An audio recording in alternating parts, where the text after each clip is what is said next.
Hello, on se retrouve dans une nouvelle vidéo. Je suis trop contente. Installez-vous confortablement parce qu'aujourd'hui c'est une vidéo discussion. Je vais vous parler de mon expérience au pair et surtout d'un nouveau concept qui arrive sur la chaîne. C'est des retours d'expérience d'au pair. Que les expériences se soient bien passées ou pas, j'ai vraiment trop hâte de les rencontrer. Ça va être hyper enrichissant et je suis trop contente de pouvoir parler de cette expérience, qu'elle se soit bien passée ou non d'ailleurs. Vous allez voir, il y a des retours pas forcément très positifs, mais c'est aussi ça, l'expérience au pair. C'est pas toujours comme on l'avait imaginé. Sans plus attendre, je vais vous parler de mon expérience. Pour commencer, je vais déjà me présenter. Je m'appelle Léa Duguet, j'ai 23 ans, bientôt 24, et je suis étudiante en master à l'IAE de Lyon. Et je suis partie en tant que au pair en 2019, tout de suite après mon bac. Honnêtement, j'ai voulu devenir au pair complètement par hasard. Je ne connaissais même pas cette expérience. Je ne savais pas quoi faire après le lycée. Je ne savais pas parler anglais. Donc je me suis dit, il me faut une année où je me concentre sur moi, où je me découvre, où j'apprends à me connaître, et par la même occasion où j'apprends l'anglais. Comme ça, au moins, ça me permettra d'avoir un an de pause, un an pour réfléchir et savoir quelles études j'ai envie de faire, qu'est-ce que j'ai envie de faire plus tard. Et en plus de ça, j'allais améliorer mon anglais. Donc je me suis dit, c'est tout bénef. Et donc c'est pour ça que j'ai fait le choix de l'expérience au pair. C'était une expérience qui me permettait d'être à l'étranger, d'apprendre l'anglais pour très peu d'argent. J'ai comparé un peu et je me suis dit, let's go, j'adore les enfants en plus. Et c'est comme ça que je suis devenue au pair. J'ai eu mon bac du coup en juin 2018 et je suis partie en avril 2019, quasiment un an après, pour des raisons tout simplement de conditions. Je n'étais pas prête à ce moment-là parce qu'il faut être majeure, avoir le permis par exemple. Et du coup, moi, je suis de fin d'année, donc je n'étais pas encore majeure, j'avais pas encore mon permis, donc je ne pouvais pas tout de suite après mon bac partir. Donc j'ai travaillé le temps de pouvoir remplir toutes les conditions pour partir en tant que au pair. Et j'ai trouvé une famille en décembre ou janvier, je sais plus, qui avait besoin d'une au pair pour avril 2019. Donc j'ai dit oui parce que j'ai adoré cette famille, mais je vous en reparlerai aussi après. Moi, je suis passée par un organisme qui s'appelle Cultural Care. Ça me rassurait énormément et surtout ça rassurait beaucoup mes parents, surtout ma mère, parce qu'il faut pas l'oublier, je venais juste d'être majeure, je venais juste d'avoir 18 ans. Donc ça rassurait forcément de passer par un organisme qui était fiable. De toute façon, pour les États-Unis, vous êtes obligé d'avoir un organisme. Je n'ai pas du tout à me plaindre, ça s'est très bien passé. Apparemment, les frais ont beaucoup augmenté. Moi, à l'époque, j'avais payé un peu moins de 1400 € et là, il me semble que maintenant, c'est plus de 1600, 1700 €. La famille se composait du papa, de la maman et des deux filles. Il y en avait une qui avait 3 ans à mon arrivée et l'autre qui avait 9 ans. J'étais dans une famille à côté de Seattle. Les deux parents travaillaient à l'extérieur de la maison, dans une ville pas très loin. Pour vous expliquer un peu mes responsabilités, ma journée type, combien d'heures je travaillais par semaine, etc.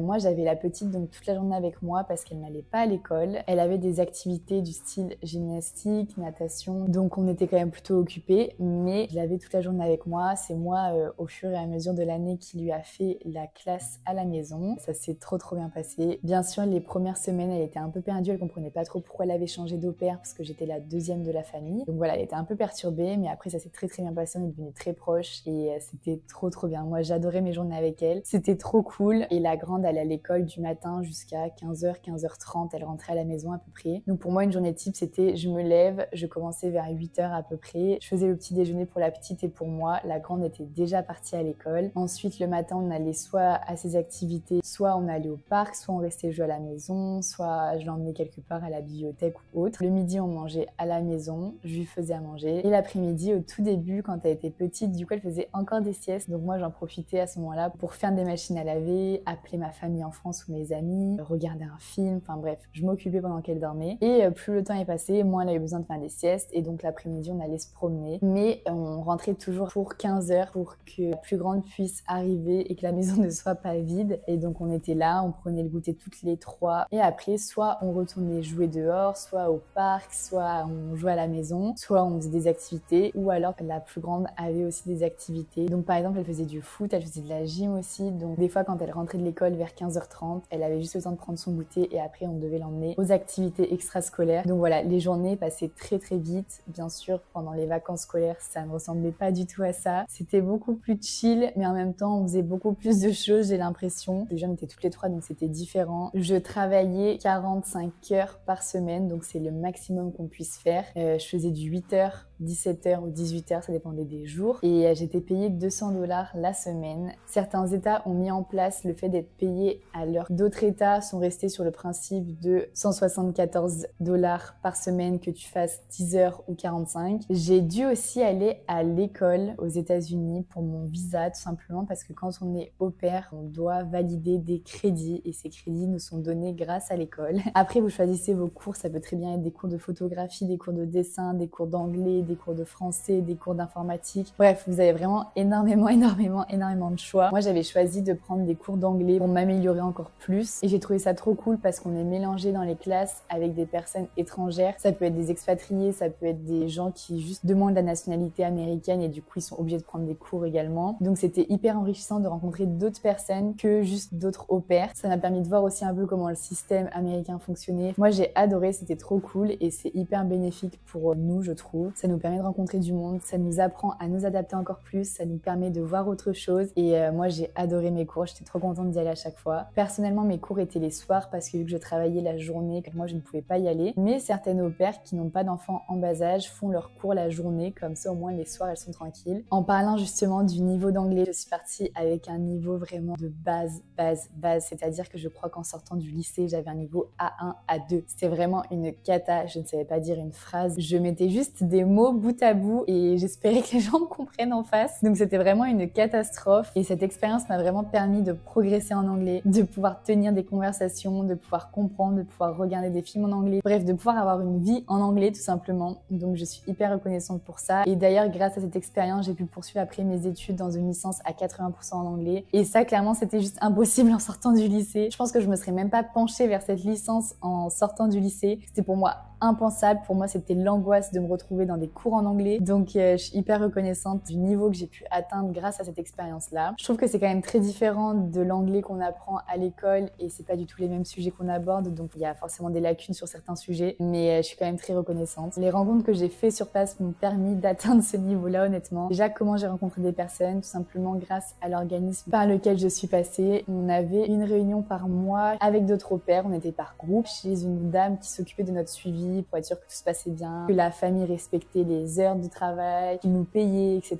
etc. Donc déjà, ça m'a permis de rencontrer pas mal de gens comme ça. Ensuite, au sport, tout simplement, j'allais à la salle de sport et les Américains et Américaines sont très ouverts, c'est-à-dire qu'ils vont très facilement venir vous parler, très facilement vous aborder et du coup, j'ai rencontré des gens comme ça aussi. J'ai trouvé ça du coup très simple de rencontrer du monde. Pendant mon temps libre, donc j'allais très souvent au sport honnêtement et sinon, on allait se promener avec mes copines, que ça soit à Seattle, que ça soit dans les petites villes autour, ou alors des fois on allait faire des randonnées, on allait manger au resto. On s'occupait bien, franchement on s'occupait très bien et on a très bien vécu notre expérience honnêtement sur ça. On a fait des voyages aussi. J'ai pu partir pendant mon année, vu que je travaillais du lundi au vendredi, que j'avais tous mes week-ends off. J'ai pu partir sur des week-ends. Du coup je suis allée à Miami, au Canada plusieurs fois. Je suis allée à San Francisco, à Los Angeles, à Las Vegas, au Grand Canyon, à New York parce qu'on avait une semaine d'école à notre arrivée et après on allait dans nos familles. J'ai fait aussi quelques villes dans l'état de Washington et ma famille aussi m'a emmenée en camping au Canada. Je m'en suis pas trop mal sortie, j'ai bougé pas mal. Le seul truc que je suis vraiment dégoûtée, à la fin de mon année au pair, je devais partir à Hawaï et en Alaska. Et à cause du Covid, je n'ai pas pu le faire et ça vraiment, je pense que c'est un de mes plus gros regrets pendant mon expérience au pair. Je me dis que ça dépendait pas du tout de moi, donc pourquoi regretter? Mais franchement, j'aurais tellement aimé y aller. J'ai pas trop eu de difficultés honnêtement d'adaptation. Bien sûr, au début, la langue était une très grosse barrière parce que je ne comprenais pas quand on me parlait, ou très peu, ou je demandais de répéter 15 fois avant de comprendre. Donc c'était forcément très compliqué, mais au fur et à mesure,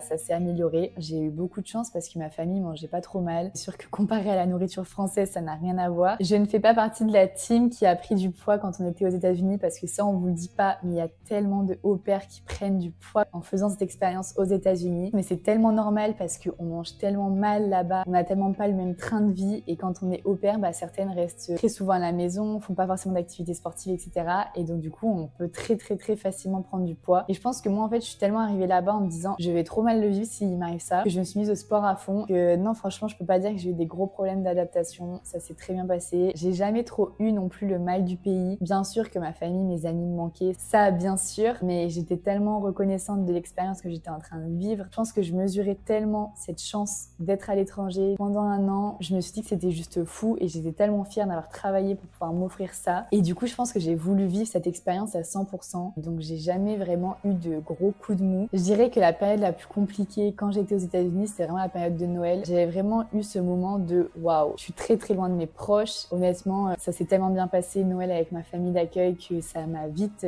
rappelé le pourquoi j'étais là, comment je me sentais ici, c'est-à-dire très bien. Ma famille d'accueil a compensé très clairement à cette période-là. Ils ont été adorables. On a reçu de leur famille, ça s'est très bien passé. Ils m'ont vraiment très bien intégré. Je suis très reconnaissante pour ça parce que du coup, même si c'était dur la période de Noël, je l'ai quand même pas si mal vécu. J'ai jamais eu cette envie de me dire là c'est le moment, faut que je rentre en France, j'en peux plus. Jamais, honnêtement jamais. Après j'ai eu énormément de chance. J'ai une de mes meilleures amies et sa sœur qui sont venues me voir. Elles ont dormi chez moi avec ma famille. Trop bien. J'ai ma mère aussi qui est venue me voir, elle a dormi aussi chez nous, enfin c'était trop bien. Donc ça m'a peut-être aussi permis de tenir, je sais pas, mais en tout cas j'étais trop contente de faire cette expérience-là pour avoir cette envie de rentrer en France. Ce que l'expérience m'a apporté, honnêtement, elle m'a tellement apporté, elle m'a fait grandir, elle m'a fait me découvrir, elle m'a donné des réponses à toutes mes questions de quelles études j'avais envie de faire, ce que je voulais faire plus tard. Elle m'a donné le temps tout simplement dont j'avais besoin et j'en suis très reconnaissante. Elle m'a vraiment énormément apporté, au-delà de juste m'aider à apprendre l'anglais. Elle m'a apporté bien plus que ça. C'était une expérience dingue et dont je me rappellerai toute ma vie. C'était honnêtement jusqu'à aujourd'hui la plus grande décision parce que partir à 18 ans à l'autre bout du monde, c'est pas facile, mais je regrette pas et s'il fallait le refaire, je le referais. Mes petits conseils pour ceux qui veulent se lancer, si vous voulez partir en tant que au pair, sache que si tu vas là-bas pour les bonnes raisons, cette expérience t'apportera plus que ce que tu attends. Si tu aimes les enfants, mais fonce, vraiment fonce, parce que quand on compare les prix d'un séjour au pair à un séjour Erasmus ou autre aux États-Unis, je vous parle bien sûr, c'est une expérience en or. Je dis pas que toutes les expériences se passent bien, mais prends le temps de choisir ta famille pour que justement l'expérience se passe au mieux. Tu peux avoir des surprises bien sûr en arrivant, je dis pas le contraire, mais je pense que trop de personnes se précipitent, du coup se jettent un peu sur la première famille et je trouve ça tellement dommage. Faut pas oublier que vous allez vivre avec eux, que vous allez travailler pour eux, c'est tellement délicat de travailler et vivre pour la même personne. Je vous jure que le plus important c'est vraiment de trouver une famille qui vous correspond, dans laquelle vous vous sentez bien. On parle beaucoup des familles qui ne traitent pas forcément très bien les au-pairs, mais on parle très peu aussi des au-pairs qui ne s'investissent pas du tout dans leur travail. Faut pas oublier que vous êtes payés pour garder des enfants. Je pourrais parler de ce sujet pendant des heures et des heures. De toute façon, vous allez en découvrir un peu plus sur mon expérience grâce aux interviews que je vais faire avec d'autres au-pairs. En tout cas, si vous avez des questions, n'hésitez pas à commenter. J'ai créé un compte TikTok que je vous mettrai en barre d'infos. Je vous parle sur ce compte des conseils, des conditions pour devenir au-pair, de beaucoup de choses qui tournent autour du monde au-pair. Donc si ça vous intéresse, je vous laisse regarder la barre d'infos. Et en tout cas, j'ai trop hâte de vous retrouver pour du coup des nouvelles vidéos grâce à ce concept et j'espère que ça vous plaira. À bientôt!